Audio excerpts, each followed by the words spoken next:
Hello everyone. ఈరోజైతే నేను shopping మాల్‌కి వచ్చానండి. ఒక డ్రెస్ కొనుక్కుందామని చెప్పి.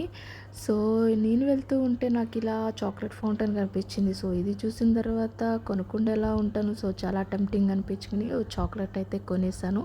చాక్లెట్ తినుకుంటూ ఇలా బ్రాండ్ స్టోర్స్ చూసుకుంటూ వెళ్తున్నానండి. ఇందులో 2 ఎక్స్‌పెన్సివ్ ఉంటాయి అండ్ క్వాలిటీ పరంగా సూపర్ ఉంటుంది. సో, కిందికెళ్తే ఏంట్రా బాబు ఈ బైక్‌లన్నీ ఇలా పార్కింగ్ చేశారంటే షోయింగ్ పీసెస్ అన్నారు. అలానే ఇక్కడ ట్రావెల్ బ్యాగ్స్ కూడా ఉన్నాయి. దీనిపైన 60% ఆఫర్ ఇచ్చారు. సో, నాకైతే వర్త్ అనిపించలేదు. అలా చూసి నేను నెక్స్ట్ వేరే షాప్‌లోకెళ్ళి పెర్ఫ్యూమ్ అయితే చూసానండి. సో, మంచి స్మెల్ వస్తుంది. ఫ్లేవర్ కూడా చాలా బాగుందని చెప్పి ఇదొకటి తీసుకున్నాను. సో, నా షాపింగ్ అయితే అయిపోయింది. నేను ఇంటికొచ్చేస్తున్నాను. సో, ఎస్కలేటర్ అయితే అందరికీ మంచి ఎక్స్‌పీరియన్స్ కదా! నాకైతే చాలా ఫేవరెట్. సో, షాపింగ్ మాల్‌లో నేను బాగా ఎంజాయ్ చేసేది అండ్ పాప్‌కార్న్ కూడా. సో, మీలాంటి కానీ ఎక్స్‌పీరియన్స్ మీరు చేసుంటే తప్పకుండా కమెంట్ చేయండి.